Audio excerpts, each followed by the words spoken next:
Olá, eu sou o professor Maurício Peixoto e você está no canal Aprendiz em Saúde, um canal que te ensina a aprender e a pesquisar. Hoje, com esse vídeo, eu começo uma série diferente do que eu tenho feito habitualmente aqui no canal. Nesta série, eu vou trazer várias apresentações que os meus alunos fazem no meu grupo de pesquisa. Eu sou líder de um grupo de pesquisa chamado GEAC, que é o Grupo de Estudos de Aprendizagem e Cognição. Durante as minhas reuniões nesse grupo de pesquisa, é comum meus alunos fazerem apresentações sobre temas variados. Às vezes são discussões sobre a sua tese, outras vezes apresentação de um artigo, outras vezes preparação para a qualificação. Quer dizer, então tem várias atividades nesse grupo de pesquisa e algumas delas eu gravo porque eu acho que pode ser interessante compartilhar com outras pessoas. Nesse vídeo em particular, eu vou trazer uma apresentação de uma aluna de doutorado que eu oriento. O nome dela é Kate Cataldo. E ela está desenvolvendo uma tese sobre aspectos metacognitivos em simulação clínica.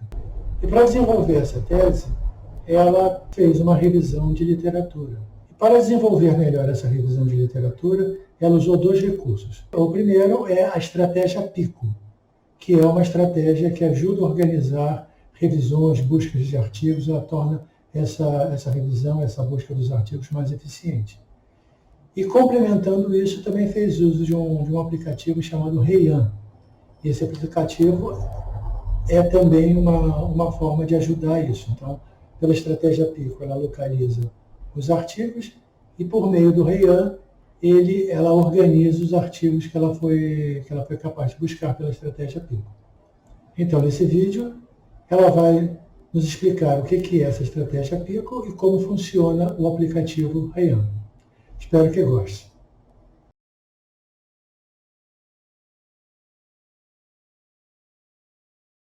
Vou falar um pouquinho sobre a estratégia PICO e o Heian, né, que eu utilizei para fazer minha busca das referências para poder compor uma parte da minha tese, tá? Então, primeiramente, vou falar para vocês o que é essa estratégia de busca PICO. O que é isso, né? Então, a PICO foi uma estratégia de busca bibliográfica que em 2007 ela tomou forma, né? Porque esses pesquisadores eles perceberam que as buscas bibliográficas, quando a gente ia em busca, né, dos descritores e colocava lá nas bases de dados, ou dava muita coisa de artigo, e quando você conseguia dar conta daquilo tudo, ao mesmo tempo não conseguia responder a sua pergunta de pesquisa, então se perdia muito tempo, você ficava às vezes meses para poder fazer toda essa avaliação, e isso perdia-se muito tempo. Então, alguns pesquisadores começaram a fazer tiveram ideias, né, aquela tempestade de ideias, então surgiu essa estratégia de busca PICO, né, que ela é uma estratégia que já traz a definição da pergunta de pesquisa, e aí, com isso, quando você já tem pela estratégia da tua pergunta de pesquisa, você vai montando uma estrutura lógica de busca das evidências do que tem tido na literatura sobre aquilo. Então, isso otimiza muito o nosso tempo, né? Então, ela vem a ser uma técnica capaz de otimizar o encontro da pergunta de pesquisa que você formulou, não necessariamente a sua pergunta, né, que está lá nas suas questões, mas uma pergunta de pesquisa com as informações que você vai conseguir que você queria encontrar, que você quer e precisa encontrar nessa base de dados. Então, primeiro, você precisa identificar conceitos principais a partir da sua questão elaborada. Quando você monta essa questão, né, isso é uma coisa sua, é uma coisa pessoal, que ela vem através de insights que você tem sobre o seu trabalho, você, então, dentro dessa pergunta, você vai identificar esses descritores. Com esses descritores devidamente casados com essa pergunta de pesquisa, você vai nas bases de dados e vai promovendo estratégias de buscas para poder otimizar o seu tempo. A estratégia de busca PICO, ela pode ser feita de duas maneiras. Ela tem a PICO com a letra O maiúsculo e a PICO com a letra O minúsculo. No caso da utilização da Pico com a letra O maiúscula, é quando a gente formula perguntas ligadas a buscas de pesquisas clínicas, né? Então, você tem evidências, você quer fazer uma comparação, um comparativo de um grupo com o outro, um comparativo de uma medicação com a outra, um comparativo de uma vacina com a outra. Então, essas são pesquisas clínicas. No meu caso, e na maioria dos trabalhos qualitativos, a nossa pesquisa ela não é feita uma pergunta, não é uma busca clínica, é uma busca não clínica, tá? Então, o Pico com a letra O minúscula, ela vai te auxiliar a você formular essa pesquisa, buscando essas evidências com esses acrômenos da palavra. Os acrômenos, todo mundo sabe que são pedaços de letras, né, no caso aqui, são representantes. Então, a letra P maiúscula, ela vai representar a tua população, o teu paciente ou o seu problema que você está querendo buscar, pesquisar. O I é o seu interesse, é aquilo que é o coração da sua pesquisa. E o CO minúsculo, que no caso é uma pesquisa não clínica, é o contexto que isso tudo está organizado que você quer saber. Então, no meu caso, os meus acrônimos ficaram da seguinte maneira, onde o P, que é o meu problema, né, não é uma pessoa, é o meu problema, é educação e saúde, que eu queria pesquisar, o meu I, que é o meu interesse, é a metacognição, e o meu CO, o O minúsculo, porque é uma pesquisa não clínica, é a simulação clínica, que é nesse contexto. Então, qual era o meu interesse? Pesquisar a metacognição na educação e saúde no cenário da simulação clínica. Desta forma, eu montei a minha pesquisa. O interessante é que nem sempre você vai conseguir preencher esses acrônimos. Então, nem sempre o P você vai conseguir preencher. O I é mais fácil, que é o interesse, e o contexto também. Agora, às vezes, dependendo da pesquisa, você tem uma certa dificuldade de verificar qual é o seu P. Eu nunca tive problema com isso, nem com a pesquisa que eu fiz, nem com as orientações que eu tenho feito de TCC, nem com as orientações da pós-graduação que eu dou aula, mas eu já vi colegas que não conseguiram identificar, por exemplo, a população que ele queria trabalhar, porque o assunto era muito empírico. E aí, diante disso, quais foram os passos que eu segui? Eu segui 4 passos, gente. Primeiro foi montar a minha questão de pesquisa. Então, eu pensei, e aí eu cheguei à seguinte conclusão. De que forma o ambiente de simulação clínica pode estimular a metacognição dos estudantes no processo de aprendizagem em saúde? Por isso que aqueles meus acrômenos foram organizados daquela forma. Quando eu consegui organizar isso, eu consegui começar o mapeamento dos meus descritores com os seus sinônimos e termos livres. Então, tudo isso a gente consegue. Eu selecionei depois o campo de busca para fazer as pesquisas nas minhas bases de dados. Então, se era pelo título, pelo resumo, assunto ou palavras-chave. E, por último, eu tive que dar atenção aos operadores booleanos que me ajudaram muito na busca. Então, às vezes, a gente não dá muita atenção para eles, a gente acaba fazendo no automático, mas eu aprendi, isso para mim foi super importante, porque eu também não sabia, que, por exemplo, o operador booleano AND, ele é a interseção dos termos. Então, por exemplo, não adianta só você colocar lá na busca das bases de dados, eu quero pesquisar educação à distância. Você não vai conseguir fazer uma busca legal, porque só vai aparecer educação à distância. Então, quando você coloca AND, vocês vão ver na minha busca, como eu fiz, que pode aparecer muitos termos que são interseção com aquilo. Então, por exemplo, ensino, educação à distância, tudo está envolvendo o ensino. Quando eu faço essa busca, eu tenho uma busca muito mais robusta, e aí é onde eu só vou conseguir fechar o que eu quero depois que eu ler os resumos, mas eu não deixo ninguém de fora. Por exemplo, quando você utiliza o operador booleano OR, ele é sinônimo. Então, tudo que é sinônimo entra junto. E o NOT para exclusão, todo mundo sabe, então a gente quase não usa. Já é uma coisa que a gente não vai colocar o que está excluído. Uma coisa que eu chamo a atenção para todo mundo é que eu não sabia fazer isso, tá, gente? Eu não tive aula disso no mestrado, eu não tive aula disso no doutorado também, quando a gente estava lá nas disciplinas obrigatórias. Ninguém entrou na minha sala de aula dizendo que tinha uma bibliotecária que podia te ajudar. Isso nunca aconteceu, pelo menos comigo, nas turmas que eu estudei de mestrado e doutorado, ambas na UFRJ. Como eu era professora substituta da escola Ana Nery, e meu contrato encerrou essa semana, eu tinha muito contato com alunos, né? Então, eu orientava muito o TCC, né? Eu orientava alunos da especialização, e eu conhecia a nossa bibliotecária do HU. E eu vi essa dificuldade, eu fazia a busca, não conseguia encontrar nada, principalmente porque eu sou da área da saúde, então quando eu comecei a ter que entrar nesse ramo da educação, para mim foi as trevas, porque eu não entendia nada, não conhecia quais eram as bases de dados, as bases de busca, de educação, então era muito difícil, eu não conseguia encontrar nada, e eu estava muito treinada para fazer busca somente na área da saúde, nada em área de educação. E aí eu conversando com ela, eu pedi ajuda, e aí sim, gente, que eu fui entender todo esse processo, até a importância dos operadores booleanos, que eu não tinha a mínima noção. E com a pandemia, eu tive a biblioteca fechada, né? Infelizmente, nós pegamos um problema, um momento muito ruim na dissertação e nas nossas teses, mas eu, como estava trabalhando no HU, no hospital universitário, eu estava o tempo todo dentro do hospital, então, meu tempo livre, eu ia lá para a biblioteca, e a bibliotecária estava lá, não parou de trabalhar. O HU, para quem não sabe, no último andar tem uma biblioteca, que funciona melhor até do que a biblioteca do CCS, tá?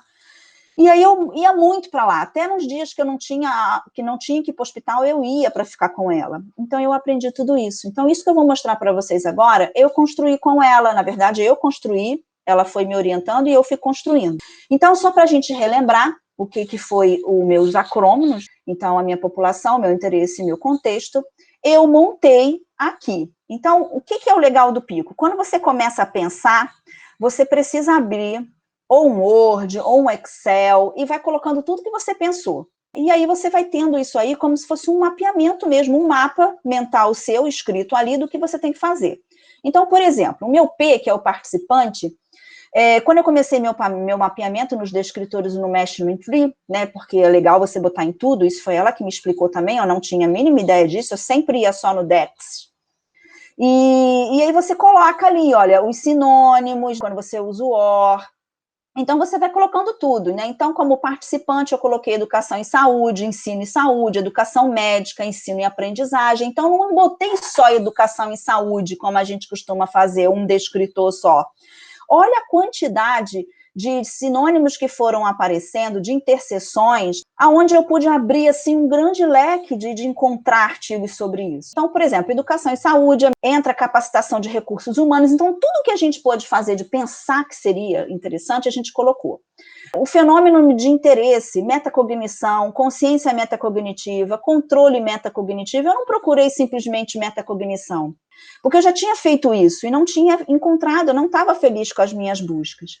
E o meu contexto, que é a simulação, simuladores, simulador. Então, isso foi o que eu consegui montar da minha estratégia Pico. Com isso aqui, gente, aí sim, eu consegui ir para as minhas bases de dados. Então, por exemplo, no portal da BVS, né, que é gratuito, eu fui lá e coloquei tudo isso aí. Eu não coloquei só educação e saúde, que era o meu problema, que eu queria pesquisar sobre isso. Olha quanta coisa deu.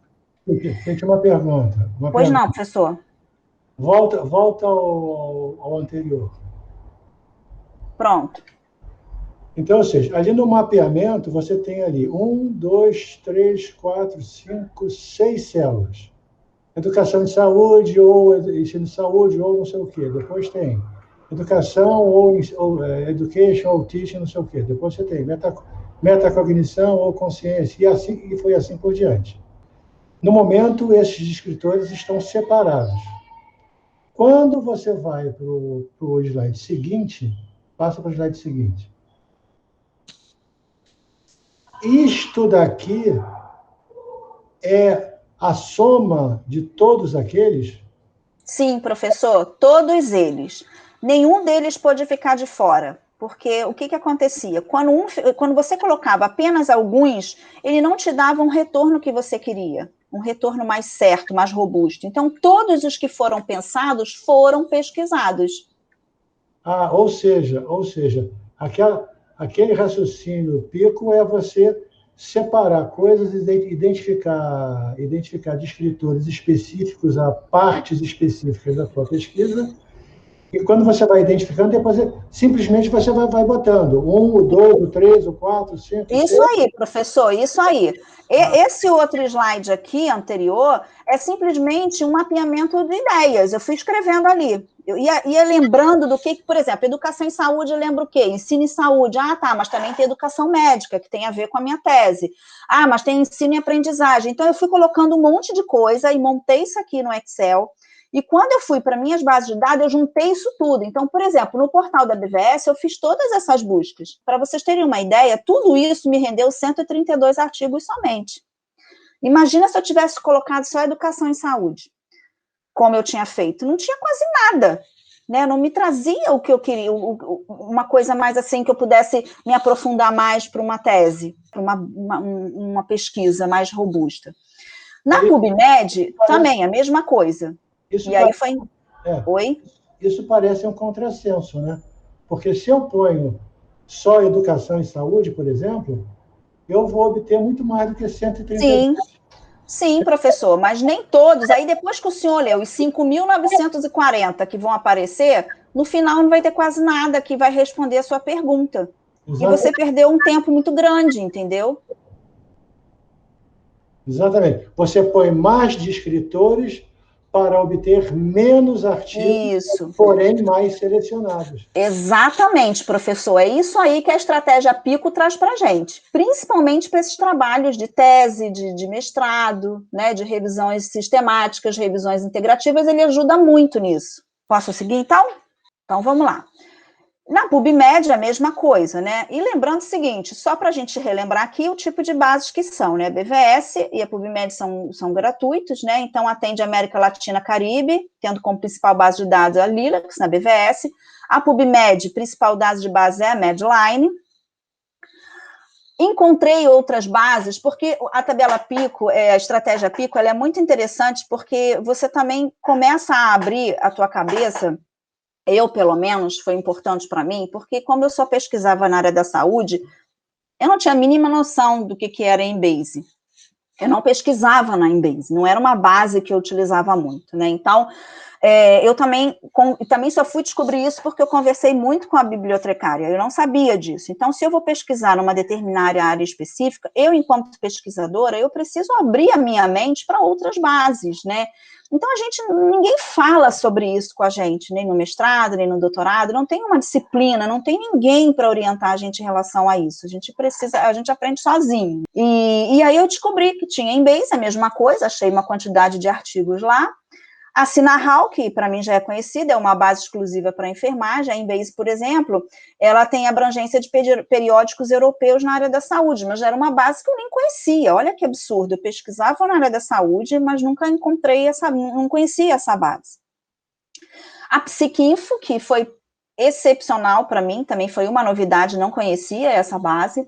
A Eric, eu já conhecia ela desde o meu mestrado, mas também não sabia trabalhar nessa base, não sabia como pesquisar nela, sempre quando eu pesquisava alguma coisa, eu não conseguia quase encontrar nada, e aquilo ali ia me dando uma frustração incrível, porque como pode uma coisa na área da educação e não me traz nada? Então, tudo isso eu fui conhecendo, né, e a Psinfo é uma base de dados mais voltada à psicologia, né, porque ela abrange uma área de cognição e outras vertentes da cognição afins, e o ERIC, que é uma base sobre educação. E, claro, a Scopus e a Web of Science, também pesquisei nelas, que é um portal de base multiprofissional, sempre lembrando que todas essas são pagas, então a facilidade de a gente estar ligado a uma universidade é que você pode entrar e acessar todas elas pelo CAPS da UFRJ, então isso é ruim. Então, talvez isso para mim me respondeu muitas questões, né? Por que as pessoas os profissionais de saúde, profissionais de educação que trabalham e não são ligadas a uma universidade, eles não conseguem publicar as maravilhas que acabam fazendo nas salas de aula ou até nos hospitais, porque ninguém tem condição de entrar numa base, para buscar nessas bases de dados, e a gente acaba fazendo só uma pesquisa mesmo mais voltada na BVS. E aí, diante disso tudo, né, diante de tudo que eu encontrei, montei o meu fluxograma, né, aqui tendo os meus critérios de inclusão adotados, que foram diretamente ligados à pergunta que eu fiz na estratégia Pico, todos os materiais disponíveis, isso já era uma coisa que eu queria, então eu não separei artigo, tese, foi tudo. E texto sem limite de anos de publicação também era muito importante, porque a gente sabe que quando a gente trabalha com a metacognição, a gente tem muito material com anos, né, mais antigos e importantes que a gente referencia nos nossos trabalhos.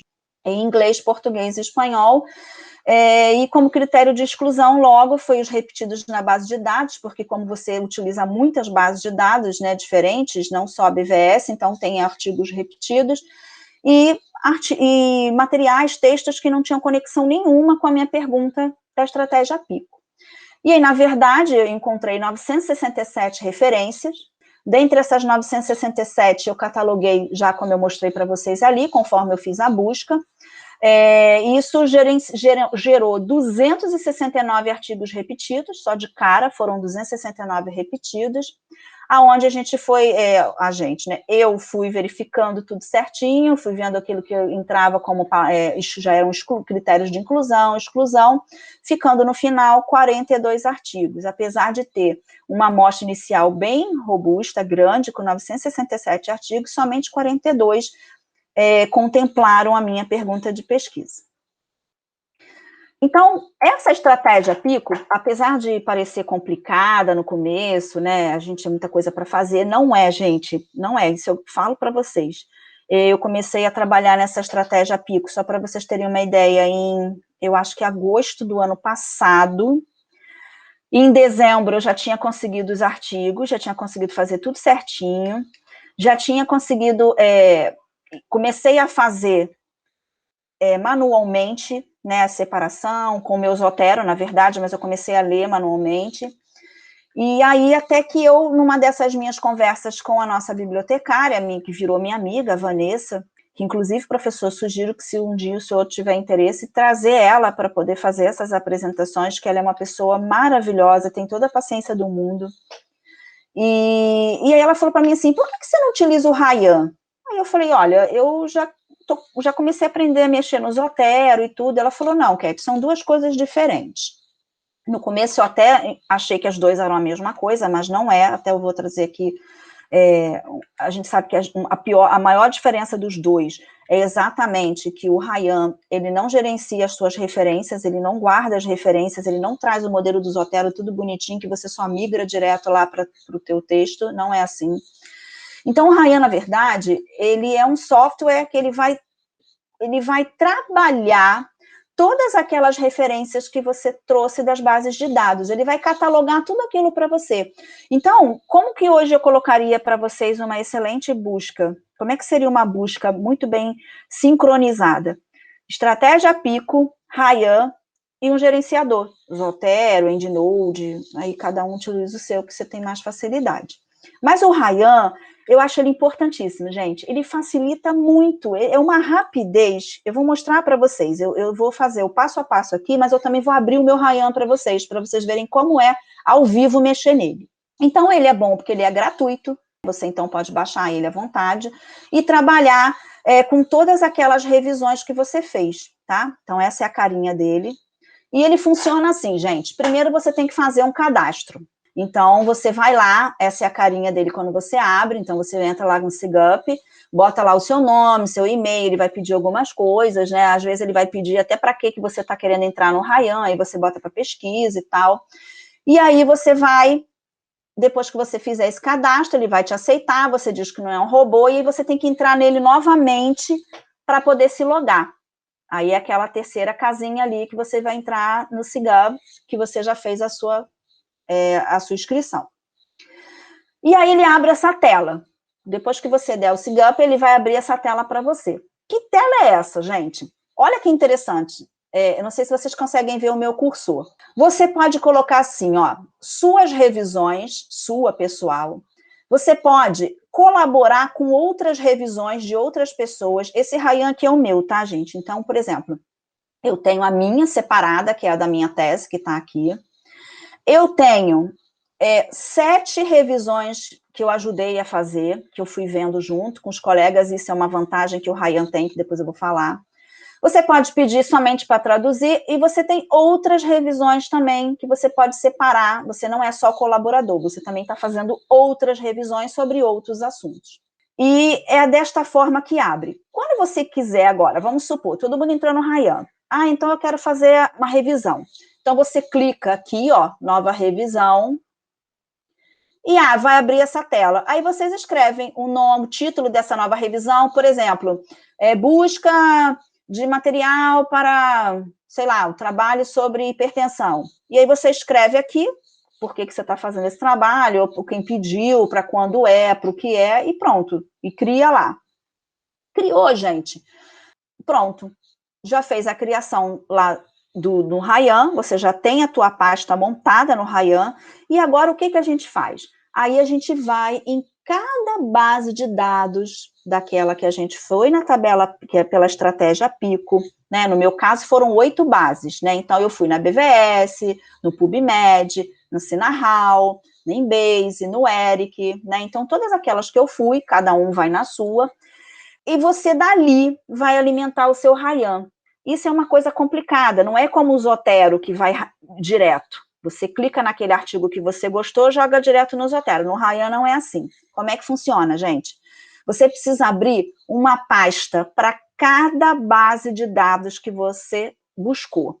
Parece complicado? Parece. Parece perda de tempo? Parece. Só que não é. Não é, porque quando você chegar no final do processo de utilizar o Ryan, você vai ver o quanto isso te facilitou, coisa que o Zotero não vai facilitar para você. De qualquer maneira, você vai ter que abrir um por um, e sendo que no Ryan tem uma facilidade que depois eu vou mostrar. O Ryan não puxa nada direto da base de dados, ele não puxa e leva para ele, isso não acontece.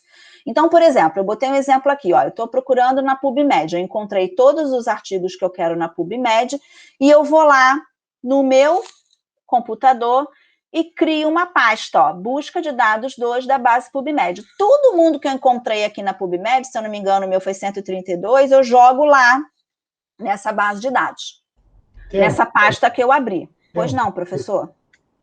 Volta para a PubMed, veja só. Eu estou entendendo o seguinte, até você apresentar aquele slide de fluxograma, você estava fazendo a coisa manualmente. Né? Isso. Você estava vendo, fez ali, entrou em todas as bases, fez aquela string de busca, etc. Fez. Perfeito. Agora, você deixou de fazer aquilo e passou a usar a mesma string de busca para entrar, por exemplo, na PubMed ou em qualquer outra. É isso? Isso, professor, isso aí. Então, eu voltei. Então, ou seja, nesse momento, entre aspas, eu peguei aquele slide do fluxograma e deixei de lado, botei na gaveta.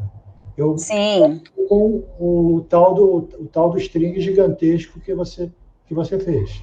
Isso, professor. Na verdade, o slide do fluxograma ele só vai ser construído depois disso tudo. É que eu botei ali já pronto para vocês verem, entendeu? Mas aí, então, você entra na PubMed e põe em algum lugar aí o string de busca. Isso. Aí eu procuro aqui os meus descritores, todos aqueles que eu coloquei lá para vocês, e vai aparecer lá 100 e poucos artigos. Eu pego todos os resultados e migro para uma pasta que eu vou abrir. Eu vou fazer isso para o PubMed, eu vou fazer isso para a BVS, eu vou fazer isso para a ERIC, para o Embase. Oi? Você tem que gerar um arquivo para exportar, né? Gerar um arquivo. Sim, mas isso a própria base de dados já gera. Você vai como você quisesse copiar, entendeu? Por exemplo, você está lá na base de dados, você quer... Então, aí você gera esse artigo e joga... Você clica no search ali para buscar, ele só vai listar. Aí você vai ter que... Não, olha só, gente, eu ainda não estou usando o Ryan. Isso eu estou fazendo nas bases de dados. Eu estou pegando somente a base de dados e o meu computador. Não tenho o meu Ryan. Eu não estou usando o Ryan ainda. Esse é um próximo passo. Entendeu, Lu? Faz de conta que você abriu agora a BVS, você entrou lá, vetou seus descritores e achou lá e sei lá. Eu fiz no portal da CAPES. Aí eu tenho que gerar um arquivo para exportar e depois tá certo. ele no Ryan. Entendi. Mas, na verdade, você precisa abrir essas pastas para você poder alimentar o seu Ryan. Ou você está logado lá, direto no CAPES. O Kate, só para lembrar, eu tive, a Vanessa fez também uma busca para mim, e ela falou, Lu, o seguinte, que quando é feito direto do portal Periódicos CAPES, não é da mesma forma. Você não consegue buscar todos direto do portal periódicos CAPES. Não, ele faz de 30 em 30. É um horror. Isso. E outra coisa, Eu ele fiz tem uns que 40 arquivos. ele tem que estar também no modelo RIS, né? Senão não vai. RIS ou TeX. Isso. Funciona para outros também, mas eu não tenho EndNote, por exemplo, Evernote, né? E não vai funcionar. E ao passo que quando você vai direto nessas bases de dados, você pega os artigos que você conseguiu, simplesmente você joga o seu e-mail, no caso, o ideal é abrir aqui uma pasta, como eu fiz, né? Mas então, Kate, passo a passo. Eu tô aqui no PubMed, botei a string no campo de busca, cliquei no search, cliquei no buscar, aí aparece na minha tela uma lista de artigos. Isso, aí você vai escolher esses artigos que você, né, você já quer. Ali você já faz a sua primeira escolha. Escolheu todos os artigos que você quer, você vai nessa tela, né, que aí que eu já estou na tela final, para não ia ter tempo de mostrar tudo. Você seleciona todos os artigos e vai criar o arquivo, tá vendo? Criou o arquivo. Criando esse arquivo, você migra ele para uma pasta sua que você mesmo abriu no seu computador e migra todo mundo para lá. E aí você vai fazer várias pastas, cada um de uma base de dados. Depois que a gente fez isso, gente, aí sim a gente vem para o Rayyan. Como é que vai funcionar o Rayyan? Como é que você vai colocar tudo isso dentro do Rayyan? Vai tirar do seu computador e jogar para o Rayyan.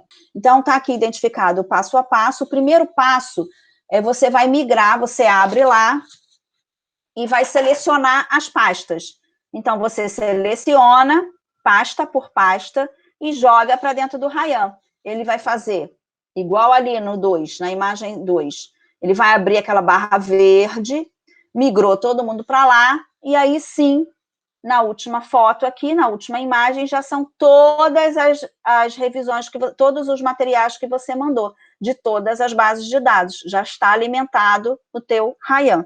Isso é uma das coisas que, infelizmente, a gente precisa fazer de forma manual. Mas, se você for comparar com o tempo que você está perdendo, lendo artigo por artigo, para ver o que serve, o que não serve, para depois ainda catalogar todos, então vale a pena fazer esse processo. No começo é difícil, tá, gente? Por isso que o legal é quando você nunca fez, pedir sempre uma ajuda, porque sozinho a gente não consegue. Eu assistia milhares de tutoriais, não me sentia segura, até que eu consegui me encontrar e agora eu tranquilamente eu consigo mexer.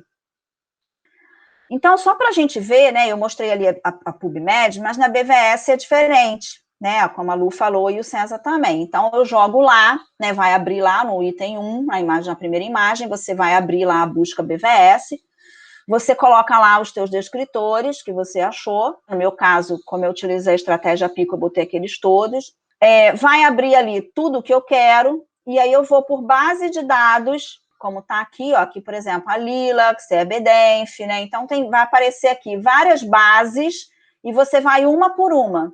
Clica nela e exporta todos os artigos. E, no caso, o interessante é aqui, ó, tá aqui.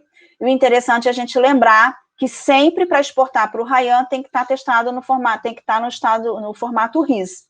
Isso na busca da BVS, tá? Para ele poder ir certinho. Quais são as vantagens, né, gente, do Rayyan? Ele não é assim 100%, né? Ele tem vantagens e desvantagens. Quais são as vantagens, ao meu ver? Primeiro, ele possibilita dispor os artigos por autores em ordem alfabética. Então, isso é ótimo. Você tem uma ferramenta lá que você clica e ele coloca todos os autores por ordem alfabética. Então, você pode ver quantos tem por cada autor, o autor que tem produzido se ele produz com os mesmos autores ou autores diferentes. Ele exibe os textos em duplicatas, então já tira isso para você. Possibilita análise de mais de um pesquisador de forma blindada. Então, por exemplo, como eu mostrei para vocês ali, eu trabalhei em 7 outras revisões, junto com outros colegas. Só que eles não conseguem ver o que eu estou vendo e nem eu vejo o que eles fizeram. Então, por exemplo, isso é bom porque não cria nenhum viés. Então, por exemplo, se eu estou fazendo uma análise junto com o César e eu aceitei um artigo, gostei daquele artigo, eu acho que ele consegue responder a minha pergunta de pesquisa, vai ser interessante para o meu trabalho, e aí eu olho lá, e o César não gostou desse artigo, então também não vou botar não, porque fica chato, né?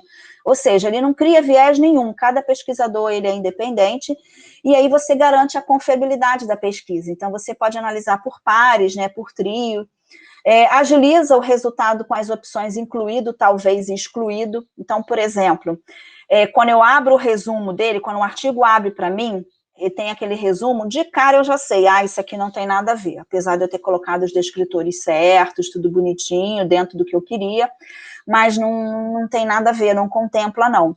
Então eu tiro, eu excluo imediatamente o artigo. Ou então eu olho, como aconteceu com muitos artigos para mim, eles não eram especificamente com aqueles pontos que eu queria, mas quando eu lia os resumos, aquilo me interessava, então eu falei assim, vou colocar ele no talvez, depois eu volto, depois que eu analisar todos eles, eu vou voltar para ver se realmente esse vai me interessar. E logo aquele que você de cara já olha, falou, caramba, é isso que eu quero, então você já coloca ele como incluído. Isso permite o gerenciamento da sua pesquisa. Então, por exemplo, é interessante que tudo fica gravado e você não precisa ficar toda hora salvando, ele salva automático. Então, por exemplo, hoje eu tive um tempo, eu quero mexer lá no meu material. Então, eu consegui avaliar lá uns, sei lá, 50 artigos, 60 artigos, 200 artigos. Tudo bem. Aí, agora, amanhã não mexi, depois da manhã não mexi. Quando eu for mexer, eu já sei quantos artigos está faltando para eu ler.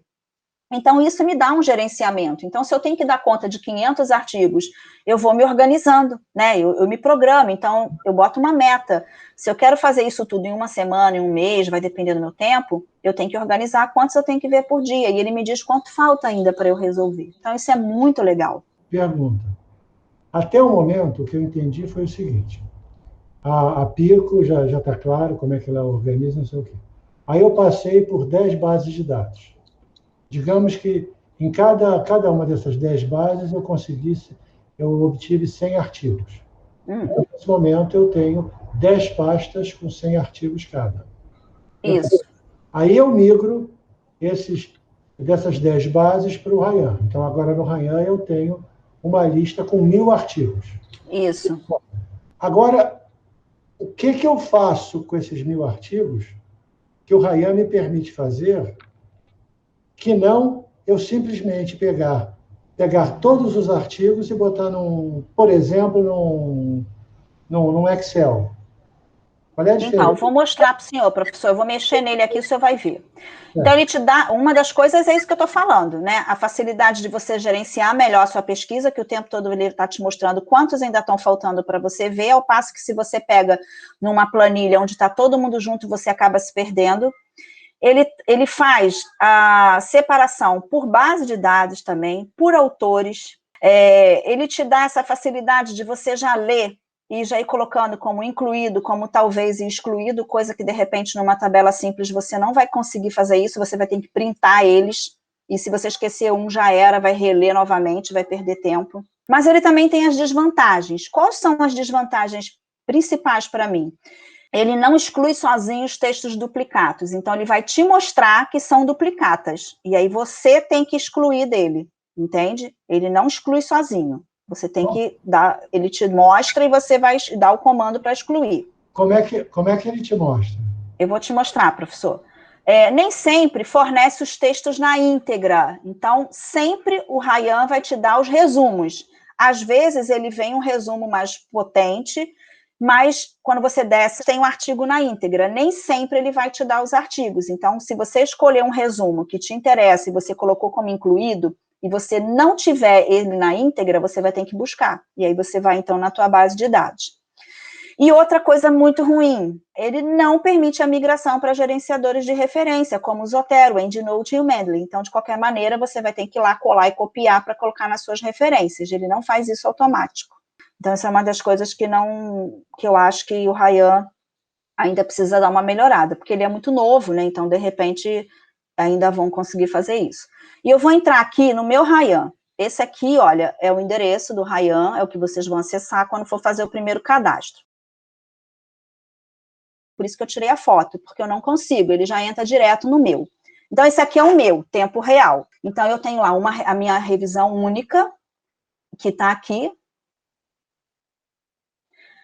Ele te dá essa possibilidade de gráfico, então, dependente de repente da pergunta que você quer fazer um trabalho, por exemplo, para saber apresentar um gráfico das tuas referências, então ele me diz aqui, então, por exemplo, tem os artigos que são incluídos, que está em verde, os excluídos, que estão em vermelho, e o talvez que eu já tirei, tá? Todos os talvez que eu não queria, quando eu deixei ele em amarelo lá na frente, que eu vou mostrar, eu já migrei imediatamente do talvez para incluído ou excluído. Então, eu não vou ter aqui nesse gráfico, não me aparece o amarelo, porque não tem. Ele também te dá quanto tempo você ficou trabalhando nele, nos últimos momentos, e quantas vezes você entrou. Aqui, no caso, como eu mostrei para vocês, olha, eu quero fazer uma revisão nova.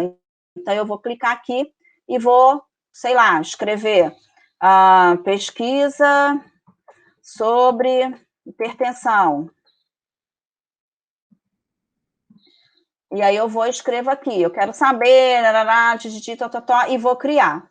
Não vou fazer isso aqui, mas só para vocês verem como é que ele trabalha nessas novas revisões. Então, eu volto para cá, essa aqui é a minha pesquisa. Isso aqui eu quero mostrar para vocês, que também é muito interessante, que isso aqui a gente não tem em outro lugar, que eu posso fazer, como eu falei para vocês, as revisões que eu trabalhei junto. Então, por exemplo, eram revisões muito grandes. Essa daqui, por exemplo, que nós fizemos foi o Reiki no cuidado domiciliar, e nós encontramos, através da estratégia PICO, 5.925 artigos, você imagina.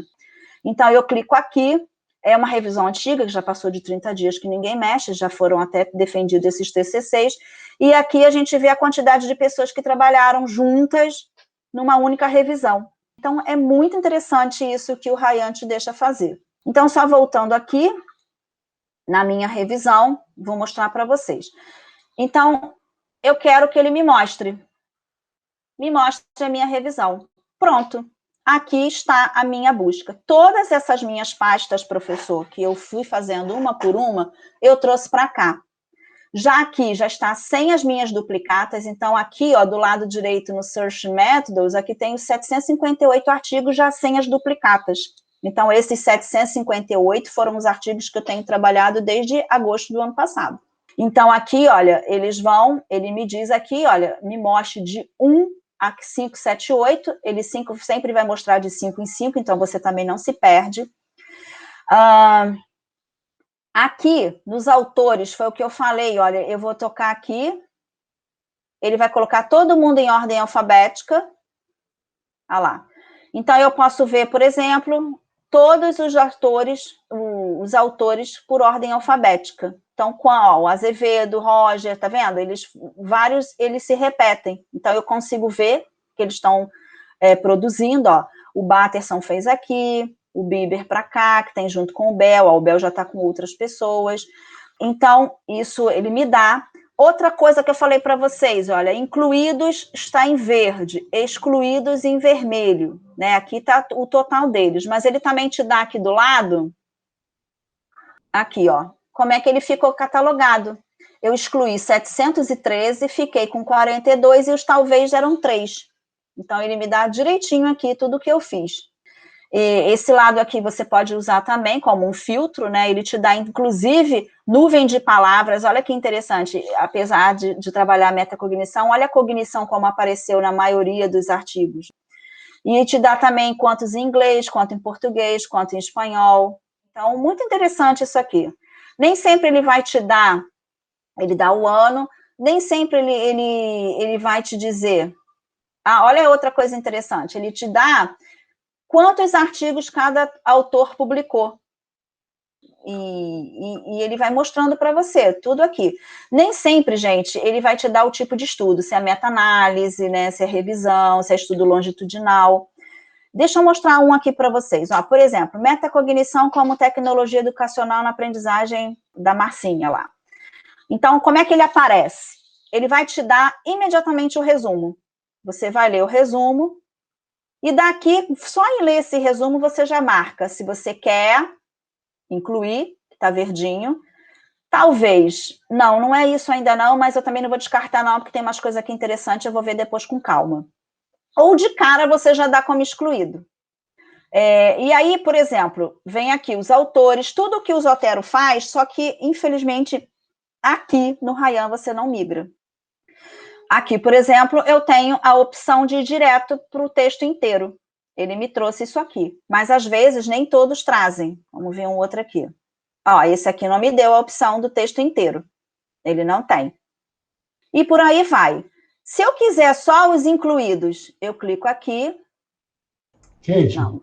Oi, professor. Não sei como é que você está fazendo, mas, por exemplo, se você pega isso, essa parte que está de fundo azul, você pode fazer um corte colagem, copiar o conjunto todo, copia o conjunto todo, abre um item novo lá no Zotero, coloca esse item todo dentro do resumo, que tem um campo grande para isso, e depois de fazer isso, só daquele campo você vai cortando e colando naquela única janela.